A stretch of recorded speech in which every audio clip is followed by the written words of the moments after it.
할렐루야. 길이여 진리여 생명이신 여호와 하나님 아버지 은혜를 감사합니다. 수요일 지나고 또 3일 동안 하나님 저희들 이 모양 저 모양 세상 가운데 살게 하셨다가 이렇게 주님 전에 나와 기도하게 함을 감사를 드립니다. 하나님 아버지여, 참 4월을 맞이하여 잎이 피고 꽃이 피고 좋은 계절을 주셨지만 하나님, 참 코로나로 인하여 저희들이 너무나도 다들 힘들어가고 있는 이때에 하나님 믿음으로 더욱더 하나님이여 다짐하여 참 아버지여, 우리 가정 하나님이 한 가정도 힘들거나 아버지여 아파하는 가정 없게 도와주시옵소서. 특별히 이 재단을 기억하여 주시옵소서. 하나님의 뜻이 있어서 이 재단을 세우셨습니다. 아버지여, 또 이 재단을 위하여 많고 적은 일에 하나님이여 저희들이 힘을 모아 협력하여 하나님 앞으로 더욱더 좋은 하나님이여 성전을 꾸려나가고자 아버지여 계획하고 있는 중입니다. 앞서 일하시는 장로님들 위해 아버지여 지혜와 명철함을 허락하여 주시사 아버지여 그 솔로몬과 같은 아버지여 지혜를 허락하여 주셔서 잘 이 성전을 이끌어 나갈 수 있도록 도와주시옵소서. 하나님 아버지, 또한 아버지여 이 재단에 참 아버지여 몸이 아프거나 하나님이여 가정적으로 경제적으로 힘들거나 아무 한 사람도 없게 하여 주시고 늘 믿음으로 살아갈 수 있는 저희들이 다 되게 도와주시옵소서. 특별히 또 하나님, 참 목사님 하나님이 이 재단을 하나님이여 힘써 애쓰며 아버지여 단위에 세우실 때마다 능력의 장중에 붙잡아 주셔서 귀한 말씀을 아버지여 전하실 때에 하나님 저희들이 이 악한 세대를 본받지 말게 하여 주시고 그 말씀을 따라 하나님이여 힘얻어 참 살아갈 수 있는 저희들이 다 되게 도와주시옵소서.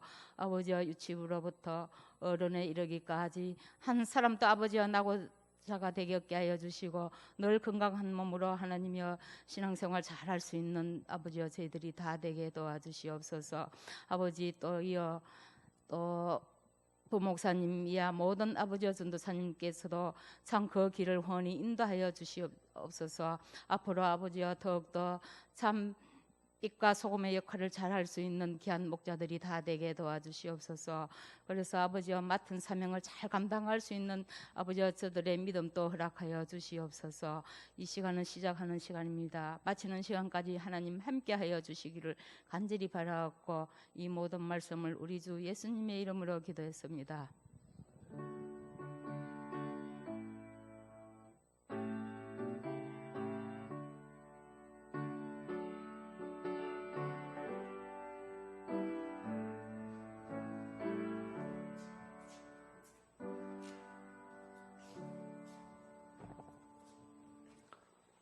하나님의 말씀은 열왕기상 2장 1절부터 12절까지 말씀입니다. 열왕기상 2장 1절부터 12절.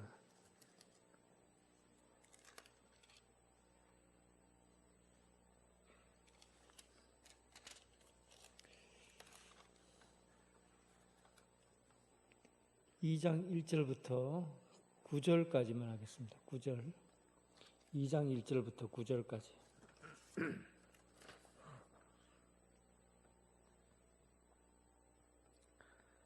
열왕기상 2장 1절부터 9절까지. 다윗이 죽을 날이 임박하매 그의 아들 솔로몬에게 명령하여 이르되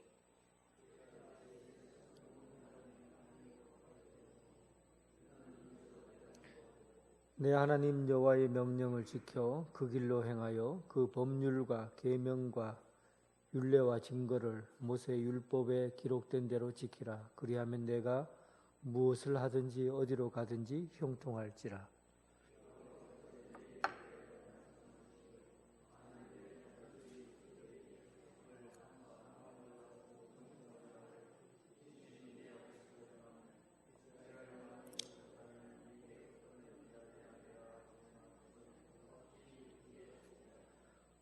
스루야의 아들 요압이 내게 행한 일 곧 이스라엘 군대의 두 사령관 넬의 아들 아브넬과 예델의 아들 아마사에게 행한 일을 내가 알거니와 그가 그들을 죽여 태평시대에 전쟁의 피를 흘리고 전쟁의 피를 자기 허리에 띤 띠와 발에 신은 신에 묻혀 넣으니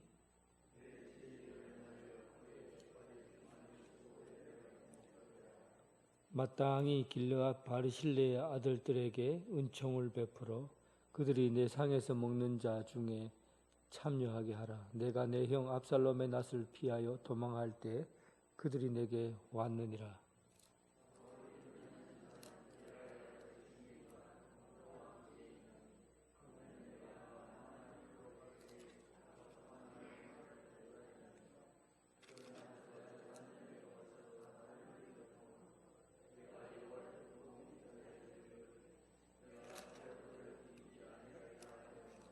구절입니다. 그러나 그를 무죄한 자로 여기지 말지어다.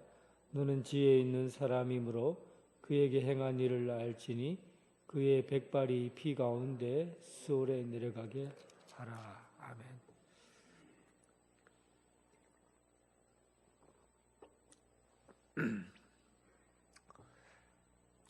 우리가 자녀들을 키울 때 커서 훌륭한 사람 되라 이런 말을 합니다. 그 훌륭한 사람이 되라고 하면 우리는 대체적으로 유능하고 똑똑한 사람이 되라 그런 말로 들려지죠. 유능하고 똑똑한 사람에 대해서 성공하라는 겁니다. 그러나 유능하고 똑똑한 사람은 세상에 많지만 위대하고 훌륭한 사람이 되는 경우는 극히 드뭅니다. 똑같은 말 같죠? 유능하고 똑똑한 사람, 위대하고 훌륭한 사람. 여러분들은 어떤 사람을 자녀들에게 권면하고 싶습니까? 유능하고 똑똑한 사람이 되라. 돈 잘 벌고 성공한 사람이 되라는 뜻이죠. 위대하고 훌륭한 사람이 되라. 이 세상에 좀 가치 있는 일을 해서 좀 의미 있고 가치 있는 삶을 살아라. 그런 의미라고 생각합니다. 두 말의 차이가 비슷한 것 같지만 천지 차이입니다. 여러분들이 잘 아는 히틀러와 같은 아주 악한 사람, 얼마나 유능하고 똑똑한 사람인지 모릅니다. 우리나라를 공격했던 도요토미 히데요시도 참으로 지식이 있고 똑똑한 사람이고 그렇습니다. 그런데 그들을 훌륭하다고 말하지를 않아요. 위대하고 훌륭하다라고 얘기하지 않습니다. 역사적으로 우리나라에서 가장 위대하고 훌륭한 왕을 들라고 하면 아마 세종대왕을 들 겁니다. 세종대왕은 그의 형이 위로 둘이 있었지만 셋째인데도 불구하고 왕이 되었죠. 첫째는 양녕대군인데 세자로 책봉을 받았지만은 행실이 아주 악하고 맨날 술집에만 들락날락하고 여자만 밝히고 그래서 왕의 눈에 아버지의 눈에 벗어난 행동을 했습니다. 둘째는 왕이 되기 싫다고 절에 들어가서 중이 되겠다고 했고 셋째가 세종인데 이 세종이 충녕대군 세종인데 이 세종이 아버지에게 사랑을 얼마나 많이 받았는지 공부도 책을 열심히 읽고 공부도 열심히 하고 그리고 부모로부터 사랑을 가장 많이 받은 사람이 바로 세종입니다. 이 세종대왕이 부모로부터 받은 사랑이 많았기 때문에 그가 받은 사랑만큼 또 백성들을 사랑하는 마음이 컸습니다. 그래서 그가 베푼 업적을 이야기하자면 이 백성들을 유익하게 하는 그 모든 업적들이 왕이 얼마나 백성을 사랑하는가 하는 그런 마음이 담겨 있다고 할 수 있어요. 그래서 우리가 꼽는 임금 중에서 훌륭한 임금을 꼽으라 하면 아마 여러분들은 좀 대부분 세종대왕에 대해서 이야기할 겁니다.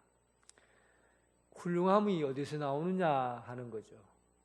훌륭함은 그가 일을 많이 한 업적 때문에 오는 것이 아니라 백성들을 사랑하는 데 있다는 겁니다. 사랑하는 데 있다는 거예요.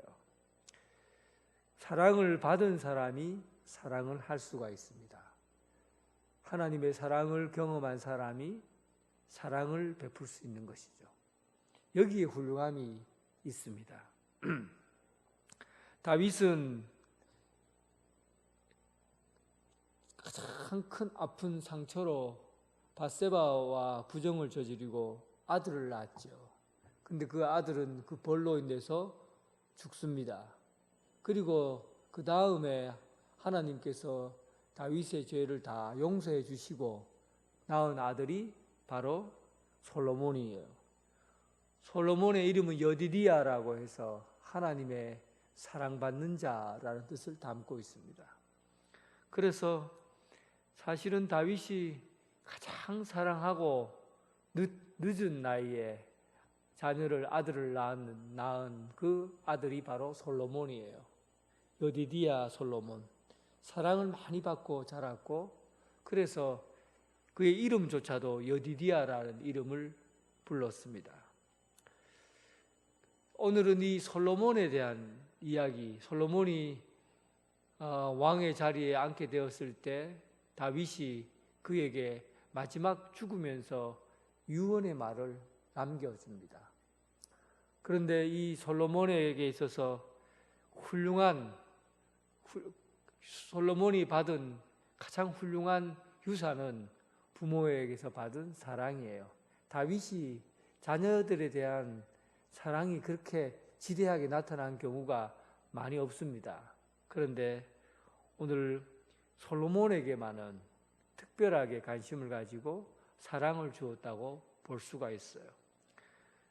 사랑을 받은 사람이 커서 자기가 받은 것들을 받은 사랑이 있기 때문에 그 사랑의 가치를 펼칠 수가 있는 겁니다. 기독교 그리스도인들에게 있어서 훌륭한 사람이란 어떤 사람입니까? 하나님의 사랑을 받은 만큼 그 사랑을 전하며 사는 것이 바로 훌륭한 사람이 되는 겁니다. 오늘 사랑받는 자로서 하나님의 사랑을 함께 나누며 사는 그런 하나님의 복된 자녀로 살 수 있기를 주님의 이름으로 축원합니다. 2장 1절 말씀에 보면 다윗이 죽은 날이 임박함에 그의 아들 솔로몬에게 명령하여 이르되, 다윗이 이제 죽음 임종이 가까이 되었고, 그리고 솔로몬에게 크게 두 가지를 부탁합니다. 첫 번째는 여호와의 명령을 지켜 행하라 라는 말이고, 두 번째는 공신들을 잘 대우해주고 정적들을 처리해라, 이런 내용이죠. 먼저 두 번째 이야기를 먼저 하고, 그리고 첫 번째 이야기로 좀 그렇게 말씀을 드리겠습니다. 다윗이 자기들에게 함께 했던 그 적이라고 할 수 있는, 원수라고 할 수 있는 사람들이 항상 옆에 같이, 때로는 자기 앞장서서 일하기도 하고 또 뒤에서 배신하기도 하고 했던 요압과 같은 사람, 이런 정적들에 대해서 있을 동안에, 다윗이 살아있을 동안에는 그들을 용서해주고 받아들이고 또 죽이지 않겠노라고 말까지 했습니다. 그런데 이제 다윗이 이제 아버지 나라, 그 나라로 갈 때가 다 되니까 아들에게, 내가 있을 동안에는 요압과 시므이 같은 사람들을 살려두었지만 이제 내가 이제 아버지 집에 가게 되면 너는 그 둘을 다 제거해야 된다 하는 말을 이 마지막 유언의 말에 담겨 놓았어요. 왜 다윗이 이랬다 저랬다 하는가? 다윗이 어떨 때는 살려주라고 하더니만 왜 자기가 솔로몬에게는 그를 죽이라고 그렇게 얘기를 하는가? 그 사실은 다윗이 살려두라고 한 것은 다윗이 있을 동안에는 공동체의 평화를 위해서, 다윗의 공동체의 평화를 위해서, 나라를 안전하게 하기 위해서 임시로 살려준 것이죠. 길게 보면 다윗은 이미 그들을 처치해야 된다는 생각은 하고 있었어요. 그러나 지금 본인이 살아있을 동안에 요압이라든지 시므이에 대해서 처리해버리고 나면 나라가 갈라질 우려가 있기 때문에 그는 잠시 동안 보류했을 뿐입니다. 예를 들어 보면 요압의 경우 한번 생각해 보세요. 요압이 아브넬을 죽였어요. 그리고 아마사를 죽입니다. 근데 이 아브넬이라는 사람은 북이스라엘에서 다윗이 남유다 쪽에서 백성들을 모아서 자기 세력을 확장시키고 예루살렘에서 왕이 되잖아요. 그런데 북이스라엘은 또 아브넬을 군대 장관으로 해서 그렇게 나라 국가가 두 개로 갈라졌듯이 그렇게 움직여 왔습니다. 그런데 아브넬이 다윗에게 항복을 하고 그리고는 내가 당신에게서 당신 밑에서 일할 테니까 좀 살려달라. 그리고는 화평을 요청합니다. 문제는 이 아브넬은 군대 장관으로서 하여튼 훌륭한 자질을 가지고 있다고 보기는 어렵지만 어쨌든 요압 입장에서는 굉장히 기분이 나쁜 거예요. 왜냐하면 요압의 동생 아사헬을 이 아브넬이 죽였거든요. 물론 전쟁 가운데서 일어난 일입니다. 여러분, 전쟁터에서는 어떤 일이 일어날 수 있습니다. 누가 누구를 죽였다고 전쟁터에서는 저놈이 내 원수다 이렇게 말할 수 없는 거죠. 어쨌든 요압은 전쟁터에서 자기 동생이 죽었다는 사실에 대해서 그냥 전쟁터에서 일어난 일로 생각해야 되는데 내 동생을 죽인 원수 아브넬 이렇게 판단한 겁니다. 그러니까 대의를 생각하지 않고 자기 감정에 치우친 것이죠. 왕의 명령에 대해서 왕은 아브넬을 죽여서는 안 된다고 보는 입장입니다. 왜냐하면 그래야 나라가 갈라지지 않고 평안할 수 있기 때문에 아브넬을 살려야 된다고 생각했죠. 그런데 요압은 다윗의 명령을 무시하고 왕의 명령을 듣지 않고 자기 감정에 편한 대로 아브넬을 죽입니다. 그리고 두 번째 또 아브넬을 그렇게 죽였고 또 아마사는 압살롬의 군대 장관 지휘관이었죠. 압살롬이 대군을 이끌고 예루살렘을 정복하고 다윗이 쫓겨다녔을 때 그때 아마사가 그때 당시 군대 장관이었습니다. 이 아마사는 다윗이 품으려고 했어요. 이 아마사를 다윗이 품어서 압살롬의 사람들을 전부 자기 편으로 다시금 충성을 다할 수 있도록 그렇게 만들 계획이었습니다. 그런데 이 아마사에게 군대 장관을 시켰다고 요압이 화가 난 겁니다. 삐진 거죠. 그리고는 왜 내가 군대 장관인데 왜 압살롬의 군대 장관인 원수를 왜 군대 장관으로 삼느냐 해서 몰래 그를 만나고 아마사를 칼로 찔러 죽이게 되죠. 두 가지 다 다윗의 명령을 정면으로 반대하고 그리고 왕의 명령을 어긴 겁니다. 이런 요압을 가만히 내두면은 지금 다윗이 그래도 힘이 있는 상태니까 요압을 누를 수가 있지만 다윗이 죽고 나면 어린 솔로몬 왕으로 등극했을 때 20대도 안 된 10대 왕이 된 이 솔로몬을 어떻게 하겠어요? 요압이 나중에 뒤집어 엎지 않겠습니까? 그러니까 요압을 미리 제거하라라고 명령을 내린 겁니다. 또한 시므이는 어떤 사람이에요? 시므이는 베냐민 지파에 속한 사람으로 다윗이 좀 그래도 시므이가 영향력이 있는 사람입니다. 다윗이 요나단을 피해 압살롬을 피해서 도망을 칠 때 그때 저 등선에서 악한 말로 욕을 하고 비난하고 저주받을 사람이요 하고 다윗을 비난했던 사람이에요. 저주를 퍼붓던 사람이에요. 그런데 다윗이 그때는 시므이를 건드리지 마라, 살려주라고 얘기합니다. 왜냐하면 시므이를 그때 죽이면 그때 이스라엘의 많은 사람들이 돌아설 수 있기 때문에 시므이도 자기가 있는 동안에는 살려주라는 겁니다.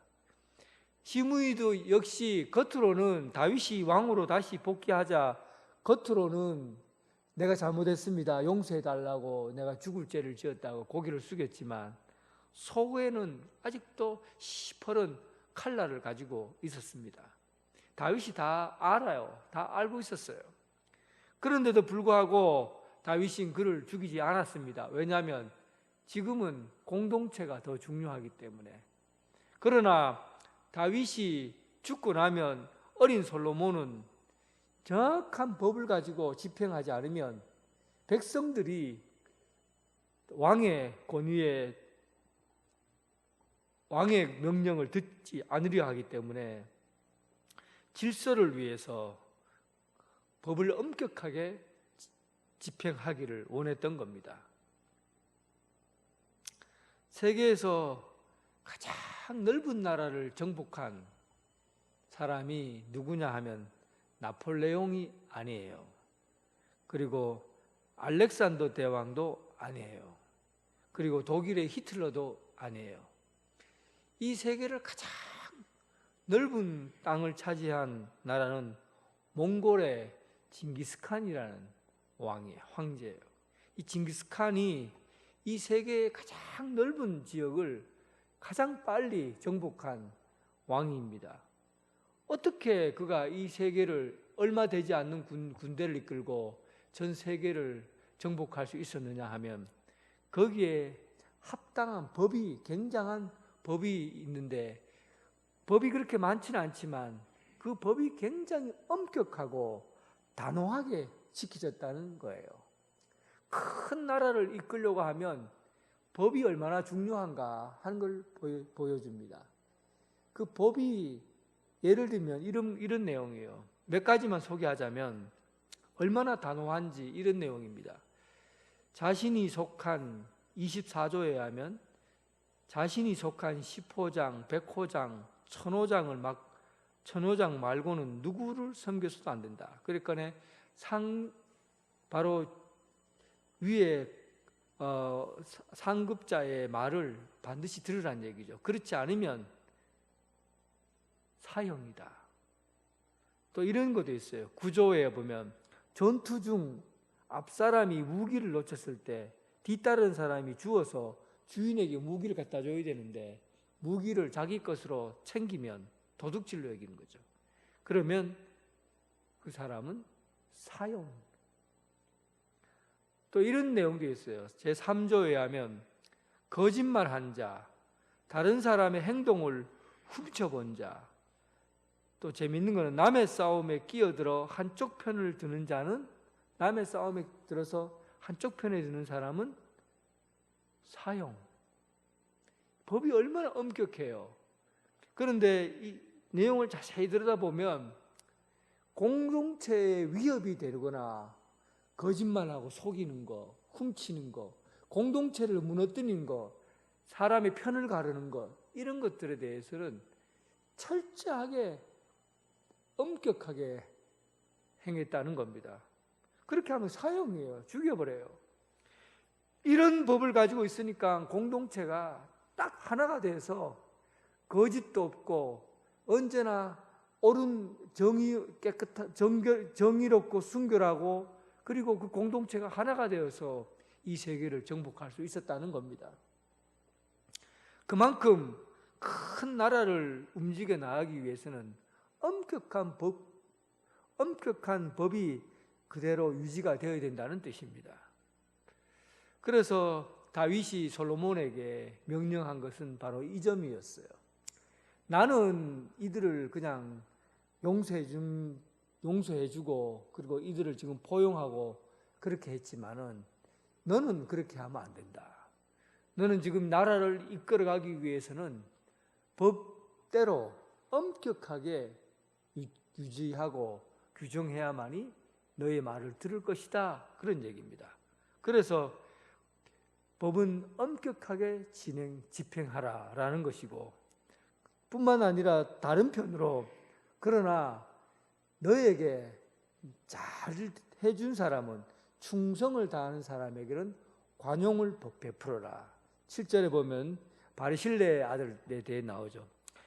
지난번에 다윗에게도 바르실레의 아들을 중용해서 중요한 자리에 내세웠고, 오늘 본문에 또 나옵니다. 7절에 바르실레의 아들에 대해서는 선대하라고 또 당부를 합니다. 다윗이 가장 어려울 때 먹을 것을 제공해주고 군사 물품을 제공해주고, 그렇게 물질을, 자기 집에 있는 그런 물질을 대폭적으로 지원해줬던 사람이 바르실레라는 어른이죠. 이 아들에 대해서 끝까지 돌보고 해주라는 겁니다. 충성된 사람에 대해서는 끝까지 챙겨주라는 얘기입니다. 국가를 튼튼하게 세우기 위해서 너무나 중요한 것은 충성된 사람에 의해서 국가가 든든하게 세워진다는 거예요. 바울이 아들 같은 디모데에게 편지를 써서 권면할 때 이렇게 편지를 썼습니다. 내 아들아, 그러므로 너는 그리스도 예수 안에 있는 은혜 가운데 강하라. 또 내가 많은 증인 앞에서 내게 들은 바를 충성된 사람에게 부탁하라. 여러분, 공동체가 어떻게 세워지기를 원합니까? 공동체가 어떻게 세워지기를 원합니까? 충성된 자에 의해서 교회는 세워져야 합니다. 여러분, 저는 오늘 우리 교회가 120주년을 준비하면서 교회를 건축하고 하는 여러 가지 큰 일들을 해 나가야 돼요.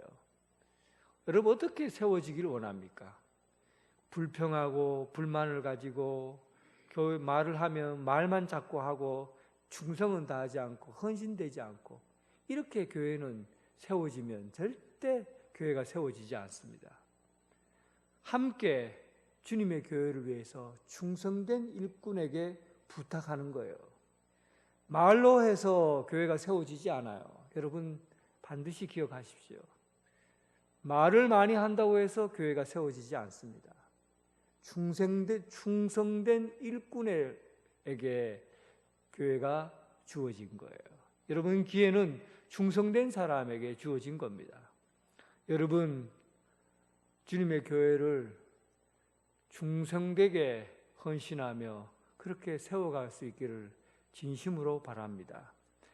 말을 많이 하고 불평하고 원망하고 그 교인들을 자꾸 갈라내고 분열시켜서 교회는 절대 세워지지 않는다는 거예요. 그리고 다윗의 유언을 다시 한번 보면 이제 2절 말씀을 보세요. 내가 이제 모든 사람이 가는 대로 가게 되었노니 너는 힘써 대장부가 되라. 너는 힘써 대장부가 되라. 이 대장부가 되라는 말은 죽을 각오를 하고 결단하고 행동하라는 겁니다. 대장부가 되라는 것은 이 책임지는 자리에 있는다는 것이 참 칼날 위에 서 있는 자리거든요. 책임 있는 자리에 선다는 것은 칼날 위에 서 있는 거예요. 그러니까 대장부가 되지 않으면 이길 수 없는 그런 자리입니다. 강하고 담대하고 용기를 가지고 결단할 수 있는 그런 자리, 그런 대장부가 되어야 된다는 것이죠. 여러분, 앞에서 일하는 사람은 대장부가 되어야 돼요. 그 대장부는 욕먹을 각오를 해야 됩니다. 또 대가를 치르겠다는 생각을 해야 됩니다. 욕 안 먹으려고 하고 대가를 안 치르겠다고 하고 그러면 대장부가 될 수 없어요. 앞에서 일하는 사람들은 언제나 이런 칼날 위에 서 있는 것 같은, 날카로운 칼날 위에 서서 일하는 것 같은 그런 마음으로 해야 됩니다. 내가 하나님의 일을 하면서 주님의 교회를 세워가면서 욕 먹겠다 생각하십시오. 그리고 대가를 치르겠다고 생각하세요. 그리고 마음을 강하고 담대하게 가지시기 바랍니다. 대장부는 이랬다 저랬다 감정에 따라 휘둘리면 안 됩니다. 바람이 불면 부는 대로 휘기뜨거덕, 또 바람이 불면 또 넘어지고, 그렇게 이랬다 저랬다 하는 마음이 아니라 결정하면 굳건하게 서서 한 길을 갈 수 있어야 대장부가 걸어가야 될 자세입니다. 솔로몬이 서 있는 자리는 왕의 자리예요. 왕의 자리는 결단코 여러분 그 자리가 좋은 자리만은 아닙니다. 사람들이 지켜보는 자리고 칭송을 받는 자리이긴 하지만 결코 만만한 자리가 아니에요. 칼날 위에 서 있는 것 같고, 그리고 많은 사람들의 시선이 집중되는 곳이기 때문에 비난과 비판과 그런 것들이 항상 존재하는 자리입니다. 여러분, 주님의 일들을 감당하기에 앞장서서 일한다고 생각할 때 대장부가 되시기 바랍니다. 하나님의 말씀을 받고 용기와 결단력 있는 그런 어떤 말을 들어도 흔들리지 않고 한 길 갈 수 있는 그런 담력을 가진 믿음으로 주님의 일들을 감당할 수 있기를 바랍니다. 3절 말씀, 내 하나님 여호와의 명을 지켜 그 길로 행하며 그 법률과 계명과 율례와 증거를 모세의 율법에 기록된 대로 지키라. 그리하면 내가 무엇을 하든지 어디로 가든지 형통하리라. 이 말씀은 모세가 여호수아에게 한 말씀과 동일한 말씀이에요. 강하고 담대하라. 좌로나 우로나 치우치지 않고 말씀대로 살아라. 여러분, 다윗에게 있어서는 항상 이 말씀을 가슴 깊이 새기고 살았어요. 그는 얼마나 그 계곡 같은, 죽음의 계곡 같은 그런 삶을 오랫동안 살아왔습니까? 여러분, 여기 계신 분 중에서 다윗처럼 고생해 본 사람 있습니까? 맨손으로 사막 가운데, 광야 가운데 들어가서 살아야 했고, 사람들, 사울의 그 무서운 칼을 피해서 미친 척 침을 질질 흘리고 소리 지르고 미친 척 해야만 했고, 성전에 들어가서 며칠 동안 굶다가 성전에 있는 떡이라도 먹어야 되겠다고 진설병을 허겁지겁 먹어야 했고, 자기 자기를 죽이려고 할 때 그 시퍼런 칼로 그의 아들에 의해서 쫓김을 당하고, 여러분, 다윗만큼 이렇게 험한 세월 산 사람이 여러분 있습니까? 이렇게 살 때도 다윗이 살아갈 수 있는 미래를 펼쳐갈 수 있고 미래에 소망을 갖게 된 것은 무엇 때문입니까? 하나님의 말씀을 붙잡았기 때문이에요. 그에게 미래는, 그에게 소망은 말씀을 붙잡는 데 있습니다. 요즘 기업이나 정치인들에 보면 미래의 트렌드에 대해서 앞으로 다가올 미래를 어떻게 예측하고 앞으로 다가올 미래가 이런 세상이 오니까 우리가 어떻게 준비해야 되는가, 여기에 관심이 많이 있습니다. 그래서 다가올 미래를 철저하게 준비해야 될 것에 대해서 많은 이야기를 하죠. 그런데 여러분, 다윗이 아들에게 강조하는 것은 미래에 대한 대비책이 아닙니다. 미래에 대한 대비책이 아니라 주어진 말씀에 순종하라는 거예요. 언제나 지금 현재 내게 주어진 말씀에 순종하는 것, 이것이 미래를 여는 열쇠라는 겁니다. 미래를 여는 것은 미래에 대해서 우리가 많이 알아서 준비하는 게 아니라 지금 내게 주어진 말씀에 순종하는 거라는 거예요.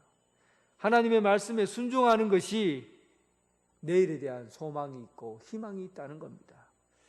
여러분, 오늘 하나님께서 여러분들에게 주신 말씀이 있습니까? 그 말씀을 붙잡고 사십시오. 그러면 내일이 열립니다. 우리가 소망을 품는 것은, 소망을 갖는 것은 오늘 내게 주어진 말씀을 붙잡는 데 있습니다. 그리고 마지막으로 다윗이 솔로몬에게 당부한 말씀은 4절에 있습니다. 여호와께서 내 일에 대하여 말씀하시기를 만일 내 자손이 그 일을 삼가 마음을 다하고 성품을 다하여 진실이 내 앞에 행하면 이스라엘 왕이 오를 사람이 내게서 끊이지 아니할 것이다. 하나님의 말씀을 가지고 다음 세대를 양육하고 기르라는 얘기입니다. 앞으로 다가올 미래는 다음 세대를 준비하고 훈련시키고 그렇게 하는데 미래가 열려지게 된다는 거예요. 오늘 우리 교회도 마찬가지입니다. 최고의 리더십은 말씀의 줄이 끊어지지 않는 겁니다. 그리고 다음 세대가 하나님의 말씀에 순종한 법을 익히게 하는 것이죠. 우리는 이런 의미에서 앞으로 우리 교회가 120주년을 준비할 때 지금 우리가 하고 있는 일에 만족하고 지금 우리가 여기에서 예배 잘 드릴 수 있고 우리가 여기서 하나님의 말씀 듣는데 아무 불편한 것이 없고 지금 여기서 하는 일이 안전하다고 생각하다 하면 더 이상의 여러분 미래는 우리 앞에 주어진 것은 우리가 할 일이 없는 것이죠. 그런데 오늘 본문 말씀 다윗이 아들에게 말하는 게 뭡니까? 다음 세대를 길러내야 된다는 얘기잖아요. 다음 세대를 이어가도록 해야 된다는 것이잖아요.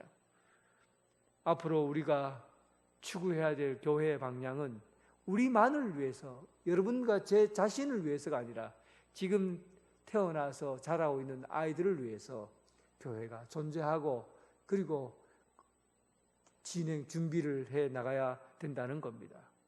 오늘 이 다윗이 마지막으로 솔로몬에게 한 이 말씀, 대장부처럼 마음을 담대하게 가지고 그리고 하나님의 말씀에 지금 순종하고 그리고 다음 세대를 위해서 끊임없이 준비해가고 사람을 키워내는 일에 헌신해서 나라에서 나라가 이어지고 왕국에서 왕국이 이어지고 또 가정에서 가정이 이어지고 교회에서 교회가 이어지는 그런 하나님의 교회로 하나님의 나라로 세워지는 그런 삶이 되기를 주님의 이름으로 축원합니다. 하나님 아버지 감사합니다. 오늘 하나님의 말씀이 아니면 우리가 하루를 사는데 버겁습니다. 앞으로 다가올 미래가 우리가 아무리 예측하고 준비한다고 해도 미래에 의해서 우리의 삶이 규정되는 것이 아니라 지금 하나님께서 주신 말씀을 듣고 순종하는 것에 이 미래가 이루어진다는 것을 믿습니다. 오늘 우리에게 주신 말씀을 통해 결단하게 하시고 오늘 주신 말씀이 생명의 말씀인 줄 알고 그 말씀 본받아 살아가게 하여 주옵소서. 앞으로 우리 교회가 120주년을 준비하고 또 세상을 향해 교회가 준비를 해야 될 일이 있습니다. 지금 우리는 여기서 있어도 아무런 문제 없이 잘 살 수 있습니다. 그러나 다가올 다음 세대를 위해서 교회가 좀 더 아름답게 지어지고 또 주님의 교회가 또 이 지역 사회를 위해서 어떻게 이어져 갈지 하나님 우리 교회 위에 주님 복을 내려주셔서 주의 말씀대로 잘 지켜 행하게 하여 주옵소서. 이 모든 일들을 말을 많이 해서 주어지는 그런 공동체가 아니라 충성되이 헌신하는 자들을 위해서 이 일을 맡기고 진행시켜 주시옵소서. 하나님께서 우리에게 주신 그 은혜 안에서 강하여지는 그런 교회 되게 하여 주옵소서. 특별히 앞장서서 일하는 이들에게 하나님의 한량없는 은혜를 내려주셔서 하나님의 무궁하신 사랑이 그의 삶과 그의 가정과 또 삶의 터전 위에 복으로 임하는 역사가 있게 하여 주시옵소서. 주님, 참으로 주님 앞에 봉사하고 헌신하고 싶지만 몸이 약해져서 참으로 힘들어하는 성도들이 있습니다. 날이 따뜻해 꽃구경도 가고 싶지만 점점 쇠약해진 몸을 보고 어찌할 수 없는 그런 이들을 주님 하나님 함께 해주셔서 우리의 몸이 말을 듣지 않아도 우리 영혼은 언제나 하나님을 더 깊이 사랑하는 그런 믿음의 자세로 하나님을 만나게 하여 주시옵소서. 예수님 이름으로 기도드립니다. 아멘.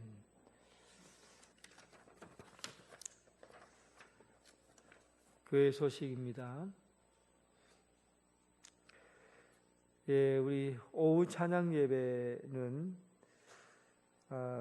창세기부터 해서 요한계시록까지 성경을 잘 읽을 수 있도록 그렇게 핵심적인 부분을 매 주일 오후에 나누고 있습니다.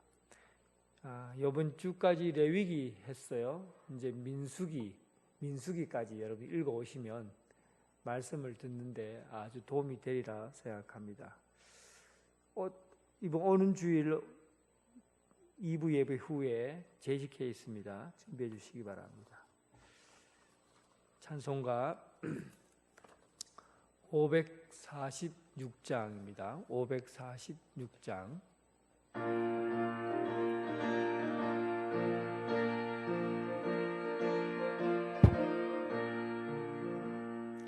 주의 약속하신 말씀 위에서 영원토록 주를 찬송하리라. 소리 높여 주께 영광 돌리며 약속 믿고 굳게 서리라.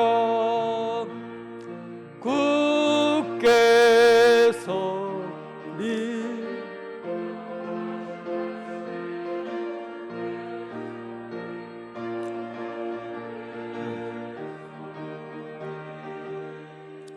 그 말씀 위에 굳게 서리라. 주의 약속하신 말씀 위에서 세상 염려 내게 음습할 때에 용감하게 힘써 싸워 이기며 약속 믿고 굳게 서리라. 굳게 서리. 영원하신 말씀 위에 굳게 서리. 굳게 서리. 그 말씀 위에 굳게 서리라. 주님 약속하신 말씀 위에서 영원토록 주를 사랑하고 성령으로 힘써 싸워 이기며 약속 믿고 굳게 서리라. 굳게 서리. 영원하신 말씀 위 굳게 서리. 굳게 서리. 그 말씀 위에 굳게 서리라. 주님 약속하신 말씀 위에서 성령 인도하는 대로 행하며 주님 품에 항상 안식 얻으며 약속 믿고 굳게 서리라. 굳게 서리. 하신 말씀 위에 굳게 서리.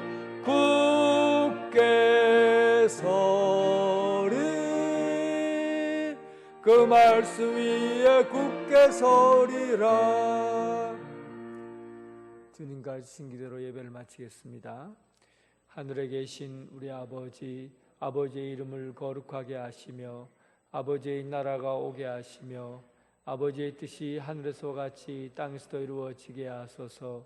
오늘 우리에게 일용할 양식을 주시고 우리가 우리에게 잘못한 사람을 용서하여 준 것 같이 우리 죄를 용서하여 주시고 우리를 시험에 빠지지 않게 하시고 악에서 구하소서. 나라와 권능과 영광이 영원히 아버지의 것입니다. 아멘.